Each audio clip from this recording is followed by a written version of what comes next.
మన విజయవాడలోనే ఒక ఘరాన మోసం అయితే జరిగింది. ఈ ఘరాన మోసంలో దగ్గరగా కొన్ని వందల మందయితే పాపం వాళ్ళ జీవితాల్ని రోడ్డు మీద పడేసుకున్నారన్నమాట. చాలామంది ప్రజలు ఇటువంటి గుడ్డి నమ్మకంతోటే ఈ విధంగా అయితే మోసపోతూ లాస్ట్‌కి వాళ్ళ ప్రాణాలు కూడా విడుస్తా ఉన్నారు.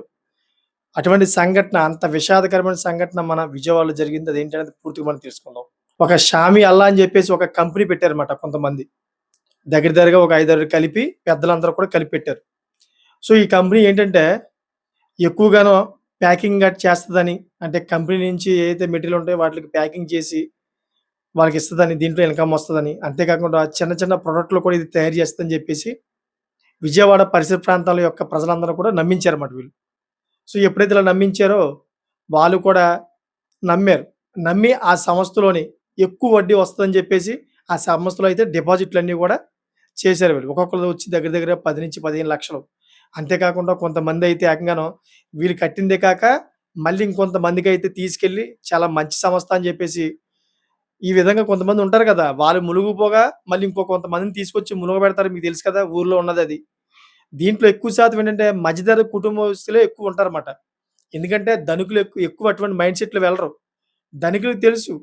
ఏంటంటే ఇటువంటియన్నీ కూడాను ఒక బోగస్సు, వీళ్ళు చెప్పేయన్నీ కూడాను ఒక ఫేక్ అని చెప్పేసి ధనికులు ఎప్పుడు కూడా వాటిని క్యాచ్ చేస్తారు. కానీ ఎవరైతే మిడిల్ క్లాస్ ఫ్యామిలీస్ ఉంటారో వాళ్ళు మాత్రమే ఇటువంటి ఈటిలన్నిటిని కూడా చాలా గుడ్డిగా నమ్ముతారన్నమాట. వాళ్ళే మునిగిపోతారు. ఇప్పుడు మునిగిపోయారన్నమాట. సో, దగ్గరగా కొన్ని వందల మంది మునిగిపోయారు దీంట్లోని. ఈ విషయం వాళ్ళకి ఎలా తెలిసిందంటే, ఈ కంపెనీ వాళ్ళు ఎవరైతే ఉన్నారో ఈ కంపెనీ వాళ్ళు ప్రచారం చేశారన్నమాట. ఏ విధంగా అంటే వాళ్ళకి తెలిసిన వాళ్ళ విధంగా అంతేకాకుండా ఊరూరికెళ్ళి అంటే ఈ విజయవాడ పరిసర ప్రాంతాలకమాట. వెళ్లి మీరు పలానా కంపెనీ మేము పెట్టాం. ఇలాగ షామీ అల్లా అని చెప్పేసి కంపెనీ. ఈ కంపెనీలో మంచి మంచిగా ప్రొడక్ట్ కూడా తయారు చేస్తా ఉన్నాయి. ప్యాకింగ్ చేస్తా ఉన్నాయి. దీంట్లో మీరు డబ్బులు పెడితే గనక ఈ కంపెనీ అధిక లాభాలు పొందుతుంది ఆల్రెడీ. మీకు పెట్టిన డబ్బులకైతే దగ్గరగా ఒక 30, 40% దాకా అయితే ఇంట్రెస్ట్ వస్తది. బాగా అధిక లాభాలు పెరుగుతా ఉన్నాయని చెప్పేసి వాళ్ళు నమ్మించారు పాపం. ఎప్పుడైతే పాపం ఇలా చెప్పారో ఇప్పుడు విజయవాడ అంతా చూసుకుంటే గనక బాగా డెవలప్ అవుతుంది గదా! ఎటు చూసినా గాని కంపెనీలు గట్టా వస్తా ఉన్నాయి. కొత్త కంపెనీలు గట్టా వస్తా ఉన్నాయి. కూటమి ప్రభుత్వం తీసుకొస్తా ఉంది. సో, ఇటువంటి క్రమంలో ప్రజలందరూ కూడా ఏమనుకున్నారు, నిజంగానే కంపెనీలు వచ్చినియేమో, వీళ్ళు చెప్పింది నిజంగానే కంపెనీ ఉందేమో, ఇదంతా కూడా నడుస్తుందేమో అని జెప్పేసి, ఈ మిడిల్ క్లాస్ ఫ్యామిలీస్ ఎవరైతే ఉన్నారో, ఏమి కనుక్కోకుండాను వాళ్ళు చెప్పిన మాటలు విని వాళ్ళైతే కట్టేశారు. వాళ్ళకి కట్టేసిన తర్వాత కొన్నాళ్ళు పోయిన తర్వాత ఏదైతే డిపాజిట్‌లున్నాయో, ఈ డిపాజిట్‌లకి సంబంధించినయి వాళ్ళు ఏమి వివరాలు చెప్పట్ల. ఈళ్ళు కట్టిన డబ్బులకి సంబంధించిన వివరాలేం చెప్పట్లేదు. ఈ డబ్బులన్నీ కూడా కూడబెట్టిన తర్వాత ఏదైతే ఈ కంపెనీ ఉందో, ఈ కంపెనీకి సంబంధించిన వ్యక్తులు చక్కగా జలసాలు చేస్తా ఉన్నారంట. ఒక్కోసారి గోవా ఎళ్తున్నారంట. ప్రతి వీక్‌లీ సండేకి గూడాను ఫ్లైట్‌లో గోవాకు వెళ్లి, అక్కడికెళ్లి చక్కగా జలసాలు చేసుకొని, వీళ్ళు ప్రజలిచ్చిన సొమ్ముతో మాట. చక్కగా జలసాలు గట్టా చేసుకొని వస్తా ఉన్నారంట. అక్కడ పబ్‌లోని అమ్మాయిలతో గూడా తిరిగి, వీళ్ళు చేసే బాగోతాలు ఇలాగున్నాయన్నమాట. ప్రజల సొమ్ము అంటే పేదవాళ్ళ సొమ్ముతోటి వీళ్ళు జలసాలు చేస్తూ, వాళ్ళనేమో రోడ్డున పడేశారన్నమాట. మరి ఇటువంటి వాళ్ళకి ఎటువంటి శిక్ష పడాలో చెప్పండి ఒకసారి? నాకు తెలిసిన మట్టుకైతే వీళ్ళకి 100% అసలు ఎవరు ఊహించని విధంగా అయితే శిక్ష పడాలి. ఎందుకంటే పాపం వీళ్ళు కట్టిన దాంట్లో ఒక పెద్దావిడ పాపం తన కూతురు కోసం అని చెప్పేసి ఎక్కడ డబ్బులు దాచుకోవాలో తెలియక అప్పుడే పాపం పరిచయమయ్యారంట వీళ్ళు. పరిచయం అయితే వాళ్ళు చెప్పిన ఈ బూట కబుర్ల మాటలు విని దగ్గర 8,50,000 ఆ కంపెనీలోని డిపాజిట్లు చేసిందంట. ఎప్పుడైతే ఇలాగ ఆ కంపెనీలో డిపాజిట్లు చేసిందో వీళ్ళు బోగస్ కంపెనీ అని తెలిసింది. ఎత్తేసారు కంపెనీ అంతాను. ఆ తర్వాత ఏదో విధంగా ఇది అమ్మాయి ఈవిడకి తెలిసిన తర్వాత లబోదిబోమని ఏడుతుంది పాపం. మరి ఈవిడ దుఃఖం అంతా కూడా ఆళ్ళకి తగులుతది కదా!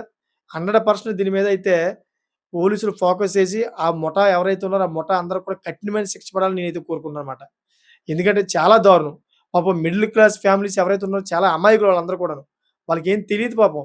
ఎందుకంటే ఎవరైనా పెద్దగా కోట్లు గట్టు యేసుకొని కార్ల మీద వచ్చారనుకోండి, వాళ్ళు నిజంగానే చాలా పెద్ద పెద్ద వ్యక్తులేమో అని చెప్పేసి నమ్మేస్తారన్నమాట వాళ్ళు.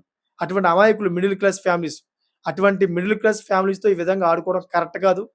నిజంగా దేవుడనేవాడు ఉంటే గనక నిజంగా వాళ్ళకి కఠినమైన శిక్ష వేయాలని చెప్పి కోరుకుంటాననమాట. అంతేకాకుండా ఈ సిట్యుయేషన్ ఏదైతే ఉందో ఈ సిట్యుయేషన్ నేను ముందుకు తీసుకురావడానికి ప్రధానమైన ఒక కారణం ఉంది. ప్రజలు ఏంటంటే చాలామంది ఎక్కువ అధిక లాభాలు వచ్చేస్తాయని చెప్పేసి ఎక్కువ ఈ ఊహాగానాలు ఉంటారన్నమాట. ఇప్పుడు వాళ్ళు సంపాదించుకున్నదే ఒక 20,000, 30,000 అనుకునే నెలకే ఆ 20,000, 30,000 కాస్త 1,00,000 అయిపోవాలనుకుంటారన్నమాట. అంటే చాలా తొందరగానే ఆ డబ్బులన్నీ కూడా బయట పెట్టేసి దాని నుంచి ఇంకో డబ్బులు పుట్టించేయాలని చెప్పేసి ఇటువంటి ఆలోచనలో ఉన్నారు కొంతమంది. అటువంటి వాళ్ళే ఇరుక్కుపోతా ఉన్నారన్నమాట. ఏముంది ఇప్పుడు మోసం చేయడానికి చాలామంది రెడీగున్నారు. వీళ్ళేమో ఆశతో ఉన్నారు. మోసం చేసే వ్యక్తి వచ్చి ఏదో 2 మాటలు చెప్తాడు. నిజంగానే డబ్బులొస్తాయి అని చెప్పేసి ఆ మాయలో ఆ డబ్బులు ఆళ్ళకిస్తారు. తర్వాత మాయమైపోతాడనమాట. సో, ఈ విధంగా మీరు అధిక ఆశతో ఉంటే ఇటువంటియే జరుగుతాయి. దయచేసి మీకొచ్చిన ఏదైతే ఈ 20,000-30,000 మనీ ఉందో ఆ మనీని సరైన దాంట్లో మీరు దాచుకోండి. గవర్నమెంట్ బ్యాంక్స్ చాలా ఉన్నాయి కదా! గవర్నమెంట్ బ్యాంక్స్‌లోని ఫిక్స్డ్ డిపాజిట్లు చేసుకోండి.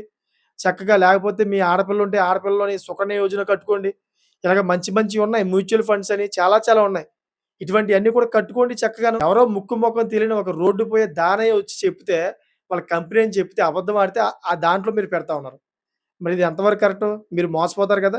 దయచేసి ఈ వీడియో చూసైనా గాని కొంతమంది తెలుసుకుంటారని చెప్పేసే ఈ వీడియో తీసుకొచ్చి మీ ముందు చెప్తున్నానన్నమాట. ఎందుకంటే ఈ మిడిల్ క్లాస్ ఫ్యామిలీస్ అందరూ కూడా చాలా అమాయకులు.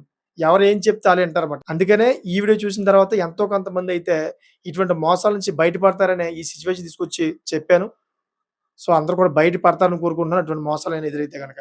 మీకేమనిపిస్తుందో కామెంట్ చేయండి. అటువంటి వ్యక్తులకి ఏం శిక్ష పడాలో కూడా మీరు కామెంట్ చేస్తారని కోరుకుంటున్నాను. అదేవిధంగా నా ఛానెల్ సబ్స్క్రైబ్ చేసుకుంటారని కోరుకుంటున్నాను. Thank for watching friends.